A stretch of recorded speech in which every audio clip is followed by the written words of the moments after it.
अब a sufficient condition for a conformal mapping, यानी जो अनुकोण प्रतिचित्रण है उसके लिए पर्याप्त प्रतिबंध। अपन ने नेसेसरी कंडीशन पढ़ी कि कोई फंक्शन डोमेन में कन्फर्मल मैपिंग है तो उस डोमेन में वो क्या होगा, एनालिटिक फंक्शन। इसका उल्टा कि एफ जेड जेड प्लेन के डोमेन डी में जेड का एनालिटिक फंक्शन है एंड डोमेन डी में एफ डैश जेड क्या है, नॉट इक्वल टू 0। एक तो एनालिटिक है, सफिशिएंट का मतलब क्या होता है, उसका उल्टा। बट इसमें एक और चीज इंक्लूड हो रही है, फंक्शन एनालिटिक है तो कन्फर्मल होना चाहिए। बट इसमें अपन ने क्या बोला कि अगर डोमेन डी में जेड का एनालिटिक फंक्शन है, साथ में डोमेन डी में फंक्शन का डेरिवेटिव नॉट इक्वल टू 0 होना चाहिए। तो अगर फंक्शन एनालिटिक है और डोमेन में F dash Z not equal to 0 है तो मैपिंग क्या होगी, डी के पॉइंट्स पर क्या हो जाएगी, कन्फर्म। तो नेसेसरी का उल्टा हो गया अपने पास। तो यहाँ अपने को मैपिंग को प्रूफ करना है कन्फर्मल। कन्फर्मल में क्या होता है, सबसे पहले अपन ने ले लिया जेड प्लेन, एक्स और वाई, ये रियल एक्सिस, ये इमेजिनरी एक्सिस। इसमें डोमेन में कोई पॉइंट ले लिया जेड नोट। जेड नोट से जाने वाले टू डिफरेंशिएबल कर्व्स कौन से हैं, C1 और C2। क्लियर। अब अपने को बताना है इन कर्व के बीच में जो टेंजेंट लाइन के बीच में जो एंगल है, यानी इन कर्व्स के बीच एंगल ये, और जेड नोट की इमेज कौन है, डब्ल्यू नोट। डब्ल्यू नोट से जाने वाले कर्व्स कौन से हैं, गामा 1, गामा 2। तो इन दोनों कर्व्स के बीच में जो एंगल है वही एंगल इन दोनों कर्व्स के बीच होना चाहिए और दोनों की डायरेक्शन क्या होनी चाहिए, same. Then mapping conformal. Clear. तो मैपिंग क्या हो जाएगी, कन्फर्मल। सबसे पहले अपन ने ले कि यहाँ जो कंडीशन है, इस कर्व की, दो कर्व के बीच का एंगल जो होता है दोनों कर्व के टेंजेंट लाइंस के बीच के एंगल की कंडीशन होती है। तो इन दोनों कर्व्स के बीच एंगल निकालना है, यानी इन दोनों कर्व की टेंजेंट लाइन के बिटवीन जो एंगल होगा वो फाइंड करेंगे। ये अपन ने लिया कि इस जेड नोट पर इस C1 कर्व की टेंजेंट लाइन है, इसी पॉइंट पर C2 कर्व की टेंजेंट लाइन क्या है, ये वाली। जो ये टेंजेंट लाइन है इस रियल एक्सिस के साथ कितना एंगल बना रही है, अल्फा 1 एंटी क्लॉकवाइज। और ये जो लाइन है अपने पास, इस C2 कर्व की टेंजेंट लाइन रियल एक्सिस के साथ कितना एंगल बना रही है, अल्फा 2। तो इन दोनों टेंजेंट लाइंस के बीच एंगल कितना होगा, अल्फा 2 माइनस अल्फा 1। तो इन दोनों की टेंजेंट लाइन के बीच का जो एंगल है वो कैसी कंडीशन होगी, दोनों कर्व के बीच का एंगल होगा। क्लियर। ये तो जेड प्लेन में हो गया। अब जो इमेज है अपने को प्रूफ करना है कि ये जो गामा 1 और गामा 2 कर्व्स हैं उनके बीच भी एंगल क्या होना चाहिए, अल्फा 2 माइनस अल्फा 1। मैग्नीट्यूड ये होना चाहिए और डायरेक्शन एंटी क्लॉकवाइज होनी चाहिए। तो यहाँ अपन लेंगे कि ये गामा 1 है, ये W0, इस पर टेंजेंट लाइन ये, इस कर्व के लिए ये। अपन फाइंड करेंगे ये टेंजेंट लाइन रियल एक्सिस के साथ कितना एंगल बना रही है, अल्फा 1 प्लस थीटा 0, और ये वाली अल्फा 2 प्लस थीटा 0। तो इन दोनों के बीच एंगल क्या होगा,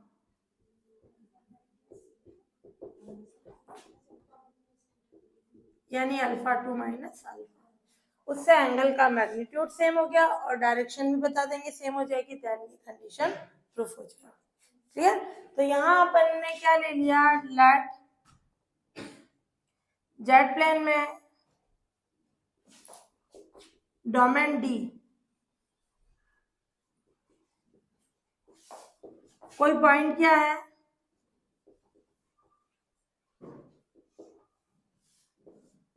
जेड नॉट है। और ये लिखना चाहो जेड प्लेन के डोमेन डी में फंक्शन एनालिटिक है, यानी एवरी पॉइंट पर एनालिटिक है। लिखना चाहो लेट जेड प्लेन के डोमेन डी में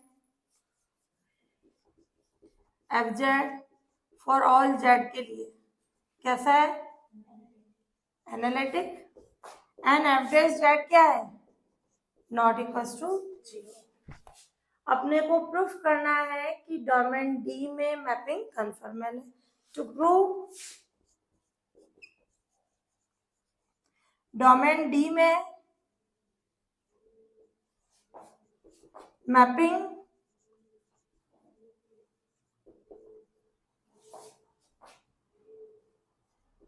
कन्फर्मेबल, क्लियर, ये अपन प्रूफ करेंगे। हाँ, अब अपन देखें कि डोमेन डी में एक पॉइंट Z0 है। Z0 से जाने वाले टू डिफरेंशिएबल कॉर्ड्स कौन से, C1 एंड C2, क्लियर। और इन कॉर्ड की Z0 पर टेंजेंट लाइन क्या एंगल बना रही है, α1 और α2। अब अपन ने इन कर्व पे दो पॉइंट ले लिए Z1 और Z2, ध्यान से समझना। इस पॉइंट की इससे डिस्टेंस अपन ने मान ली स्मॉल और वो बहुत छोटी सी डिस्टेंस है, यानी ये यूं है, ये वाली डिस्टेंस है ना, स्मॉल है। Z0 की Z1 से डिस्टेंस स्मॉल आर है और वो स्मॉल है। ऐसे ही Z2 की भी Z0 से डिस्टेंस अपन ने क्या मान ली, आर, दोनों की सेम डिस्टेंस मानी कि ये दोनों पॉइंट ऐसे हैं जो Z0 से स्मॉल डिस्टेंस है और इक्वल डिस्टेंस पर है ना, और वो डिस्टेंस आर ले ली। तो यहां अपन लिख लें ये कंडीशन, लेट डोमेन डी में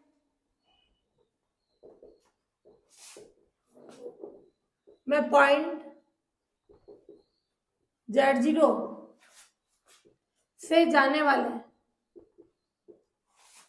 टू डिफरेंशिएबल कर्व्स कौन से हैं, C1 एंड C2, क्लियर। और Z0 पर इन कर्व की tangent line and point Z0 पर इन कर्व्स की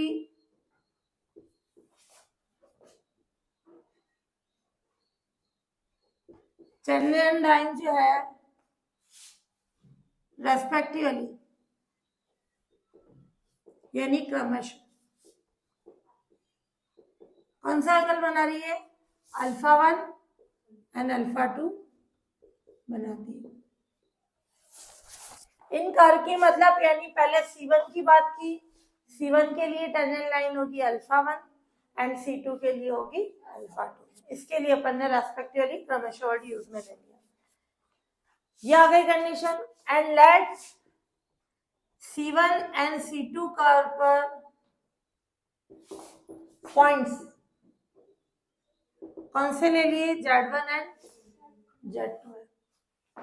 और Z1 और Z2 जो है Z0 से इक्वल डिस्टेंस पर, Z0 है and Z1 and Z2 points Z0 से इक्वल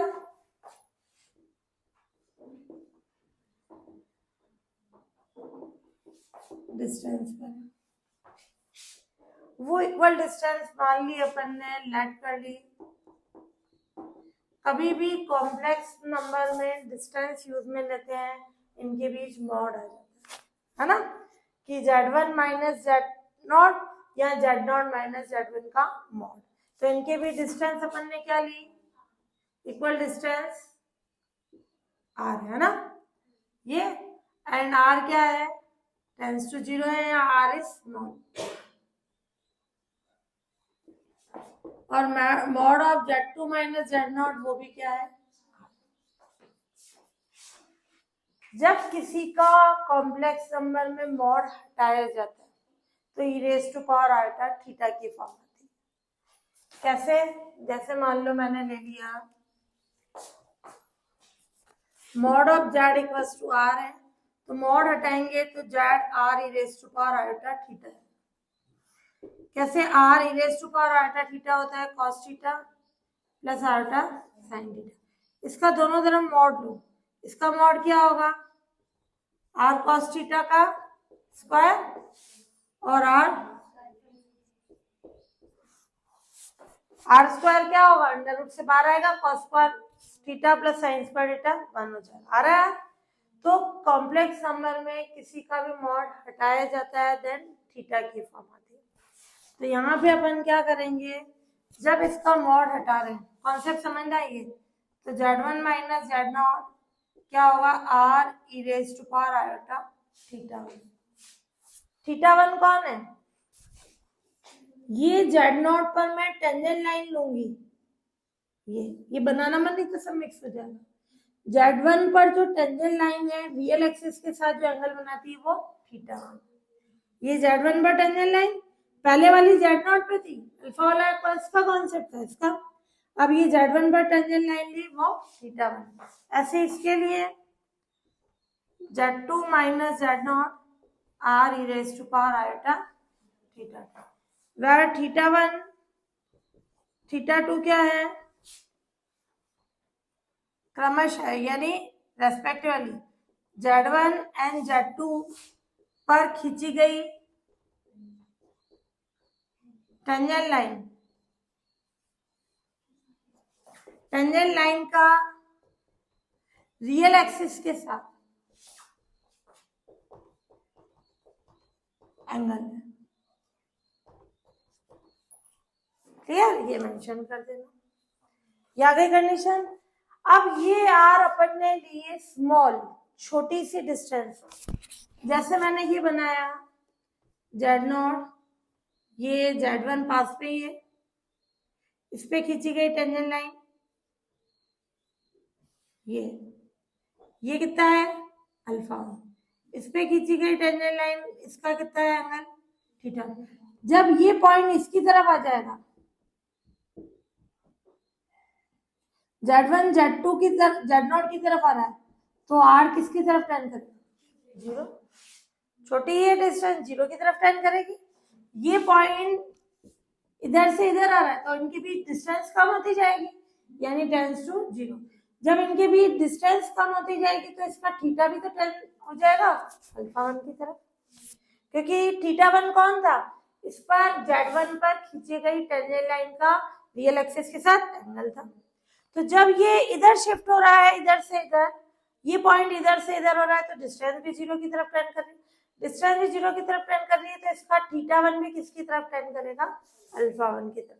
तो ये कॉन्सेप्ट अपन यूज में लेंगे कि जब Z1 Z0 की तरफ टेंड कर रहा है तो R tends to zero, R tends to zero है तो theta 1 tends to alpha. Same concept ये इसी का आ जाएगा। अभी तक केवल अपन ने इसकी बात की, अब इसकी इमेज की बात करेंगे, है ना। अभी तक लैंग्वेज में अपन ने यही लिखा है।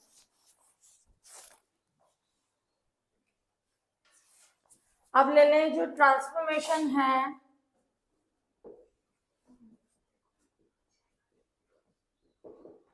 W equals to FZ। Clear? Transformation W equals to FZ में जो ये कैसे कंडीशन हो जाएगी, जेड प्लेन में जो C1 C2 है उसकी इमेज W प्लेन में क्या होगी, गामा 1 गामा 2। तो transformation W equals to FZ के अंडर में, यानी उसके अंतर्गत C1 एंड C2 की W प्लेन में इमेज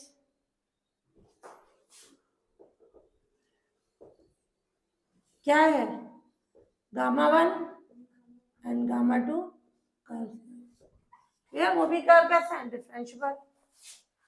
ऐसे ही Z0 Z1 Z2 उसकी इमेज क्या हो जाएगी, एंड जो पॉइंट्स है Z0 Z1 Z2 की इमेज क्रमशः यानी रेस्पेक्टिवली कौन सी है, Z0 की क्या है W0, Z1 की W1, Z2 की W2। एक और लाइन लिखना चाहो तो लिख सकते हो, तो अपन डायरेक्ट करेंगे कि जब जेड प्लेन में पॉइंट Z0 से Z1 की ओर जाता है ना, C1 करके अलग, तो उसकी इमेज W प्लेन में W0 से कहां तक जाएगा, ये W1 और ये W2। तो W0 से W1 गामा कर्व के लिए जाएगा। ऐसे जेड प्लेन में जो पॉइंट है अपना Z0 से Z2 जा रहा है C2 कर्व के अलोंग, उसकी इमेज W प्लेन में क्या हो जाएगी, गामा 2 करके अलोंग होगी, कहां से कहां तक, W0 से W2 की कंडीशन में। लैंग्वेज लिखना चाहो लिख लो, नहीं तो मैंने अपन ने डायग्राम बना दिया, ये कॉन्सेप्ट बता दिया है ना। अब इसमें तो अपन ने लिया था कि Z1 की Z0 से और Z2 की Z0 से डिस्टेंस सेम है, यहाँ अभी अपन डिफरेंट मान के चलेंगे। हाँ ये है कि Z0 की इमेज ये है, Z1 की ये है, Z2 की ये नहीं बोल रहे कि ये जितनी डिस्टेंस पे वो भी उतनी डिस्टेंस पे, डिस्टेंस कम ज्यादा हो सकती, तो ये अपन ने लेट कर लिया W1 माइनस W0, ये कितना ले लिया रो, एंड W2 माइनस W0 ये रो, अलग अलग डिस्टेंस में सेम मानोगे तो भी सही है, इन जनरल अपन डिफरेंट मान के करना। जब अपन ने इनका मॉड हटाया क्या आएगा, e की पावर, और ये ले लिया अपन ने आयोटा, θ1 तो इसमें था, इसमें φ1, क्लियर। क्या ली φ1 की कंडीशन, φ1 कौन होगा, W1 पे टेंजेंट लाइन लेंगे जो रियल एक्सिस के साथ कितना एंगल बनाएगी, φ1, concept clear. And W2 minus W0 किसके इक्वल होगा, ρ2 e raised to power iota φ2, इस पे θ1 θ2 था, इस पे φ1 और φ2, φ1 होगा W1 जो है रियल एक्सिस के साथ जो एंगल बनाएगा, ये बनाना मत, वो सब मिक्स हो जाएगा ना, ये φ1 और ये φ2 की कंडीशन, वह φ1 क्या है, W1 पर tangent line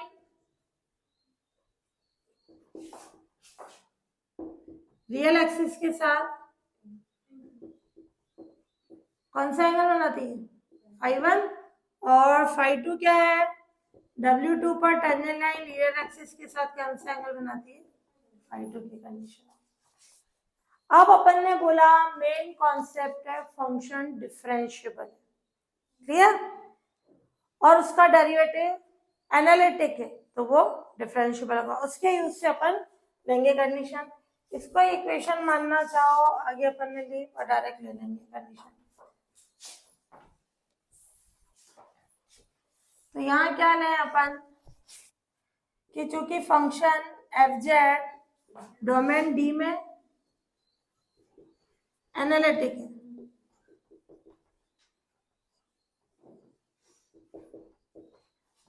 function domain D में एनालिटिक है,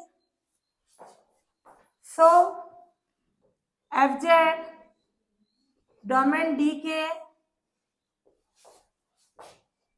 every point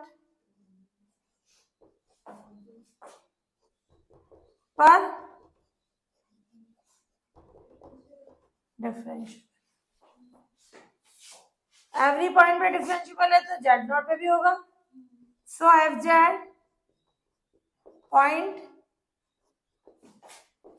Z0 z equals to Z0 पर भी डिफरेंशिएबल है। और एक और कंडीशन ली थी कि फंक्शन का डेरिवेटिव क्या है, नॉट इक्वल्स टू 0, डिफरेंशिएबल है यानी एवरेज Z0 एग्जिस्ट है, एंड ये वाली चलो जो हम बाद में ले लेंगे कि फंक्शन का derivative not equals to 0, clear, उसके कॉन्सेप्ट से अपन प्रूफ कर देंगे। तो मेन एंगल बताएंगे, ये एंगल ये आ जाएगा, ये और दोनों के बीच एंगल α2 माइनस α1 होगा, जो इधर आ रहा है वो ये कंडीशन उधर हो रही है। हाँ अब अपन बोल रहे हैं कि फंक्शन डिफरेंशिएबल है यानी एवरेज Z0 एग्जिस्ट होगा। एवरेज Z0 का फॉर्मूला ले लिया, लिमिट अपन ने फॉर्मूला पढ़ा Z टेंड्स टू Z0, तो यहाँ fz आता है माइनस fz0 और z माइनस z0, z क्या होता है, कुछ भी हो सकता है डोमेन का पॉइंट, तो अपन ने इस z की जगह z1 लिख दिया, तो ये limit z1 tends to z0 f of z1 minus f of z0 upon z1 minus z0, limit z1 tends to z0 f of z1 को अपन क्या लिखेंगे w1, क्योंकि fz किसके इक्वल है, W। तो जब यहाँ f ऑफ Z1 ले लें तो उसकी इमेज क्या है, W1, यानी Z1 की इमेज W1 है, Z0 की W0 है, और ये Z1 minus Z0। W1 minus W0 अपन ने निकाला, कितना है, rho 1 E raise to power iota 5, और इसकी वैल्यू क्या है, R E raise to power iota theta. ये लिमिट Z1 Z0 की कंडीशन है। इससे इसके लिए अलग लिमिट आएगी, इसके लिए अलग आएगी, तो अपन केवल लिमिट लिख सकते हैं, है ना। तो क्या कंडीशन आ जाएगी, और ये है अपना f डैश Z0, ये आ जाएगा लिमिट रो 1 अपॉन R, और ये वैल्यू ऊपर चली गई e raise to power iota 5 minus theta. ये कांस्टेंट है, इस पे लिमिट का इफेक्ट हो रहा है नहीं। यहाँ अपन देखें कि इस पे लिमिट आ गई, या इस पे भी अपन ले लें कि r टेंस टू 0 है, रो 1 टेंस टू 0 होगा, उसके अकॉर्डिंग कंडीशन है। जब ये इस फॉर्म में है तो डेरिवेटिव को भी अपन ने इस फॉर्म में लेट कर दिया, यानी कोई कांस्टेंट, एक डिस्टेंस और e की फॉर्म। तो यहाँ अपन लेट कर रहे हैं कंडीशन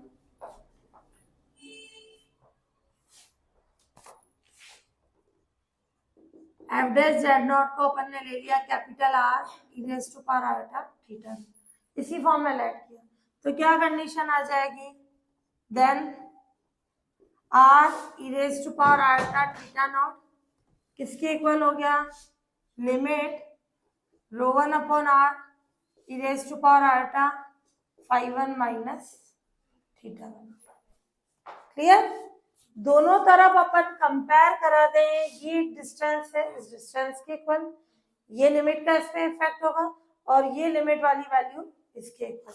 तो ये कंडीशन आ जाएगी कंपेयर करने पर, R किसके इक्वल होगा, रो 1 अपॉन R, और e raise to power iota theta naught, ये भी ई की फॉर्म में, ये भी ई की फॉर्म में, ई हटा सकते हैं, आयोटा भी हटा सकते हैं, और ये लिमिट थीटा 1 ये 5 minus theta 5 minus theta. Clear, ये कंडीशन आ गई अपने पास।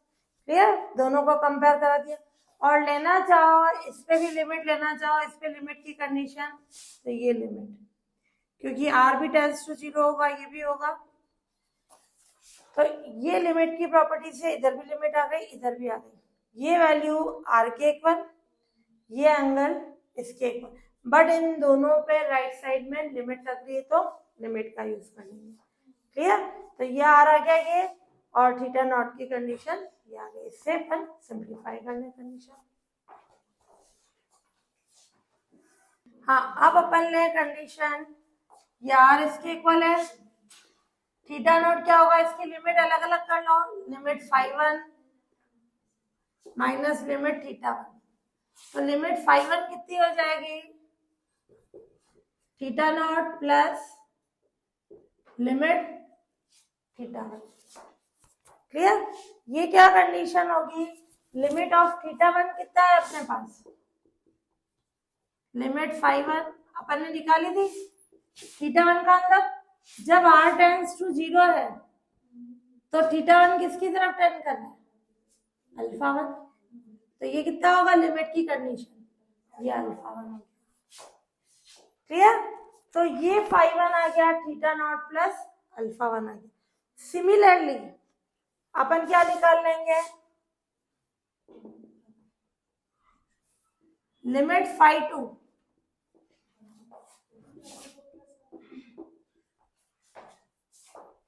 लिमिट 5 का मतलब क्या है, 5 अपन कहाँ ले रहे थे, इस पर टेंजेंट लाइन ले रहे थे। अब लिमिट 5 का मतलब ये पॉइंट यहां से यहां शिफ्ट होगा, तो ये कौन सी 5 और लिमिट, इसका मतलब क्या है कि इन दोनों से अपन बोल सकते हैं, इस कंडीशन से इसको ए भी दे दो कि बाय इक्वेशन ए कि पॉइंट गामा 1 जो कर्व है उसकी पॉइंट W0 पर टेंजेंट लाइन एग्जिस्ट है, जो कितना एंगल बना रही है, ये मैंने डायग्राम में पहले बना दिया था, ये आ जाएगा, ये लिमिट आ रहा है ना, 5 यहाँ था, यहाँ पे टेंजेंट लाइन खींच रहे थे, अब लिमिट का मतलब ये यहां से यहां शिफ्ट हो रही है ना, वो लिमिट की condition. By equation A gamma 1 point W not पर गामा 1 कर्व की tangent line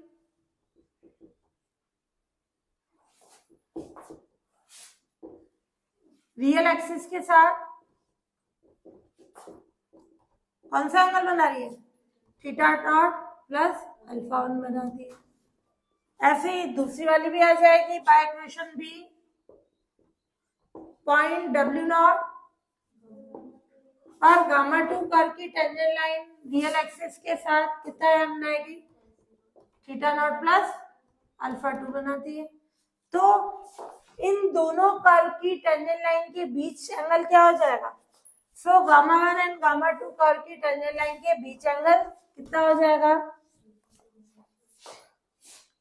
so gamma 1 and gamma 2 curves की टेंजेंट लाइन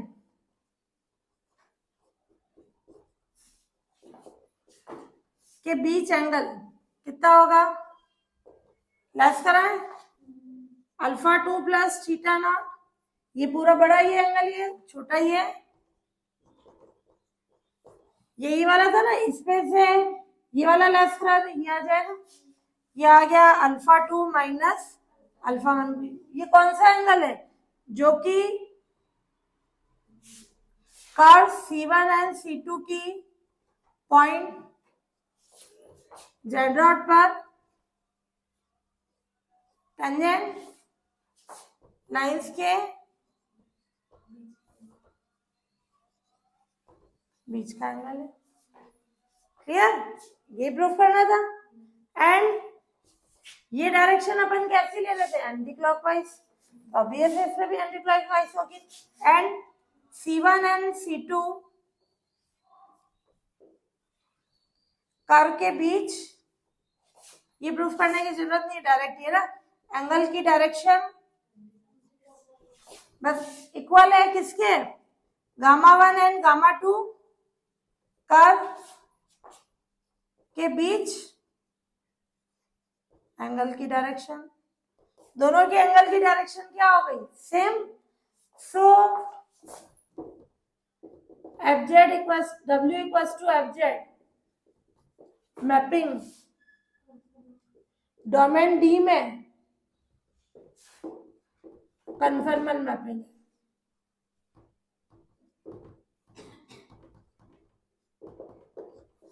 ये प्रूफ करना था।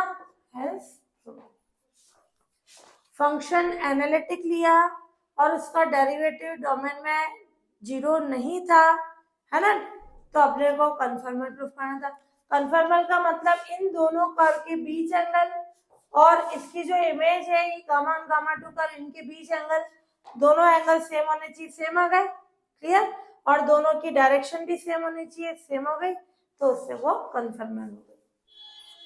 डायरेक्शन सेम नहीं करेंगे, डायरेक्टली ये एंटी क्लॉकवाइज, ये तो ये एंटी क्लॉकवाइज, उसी के कॉन्सेप्ट से ही है।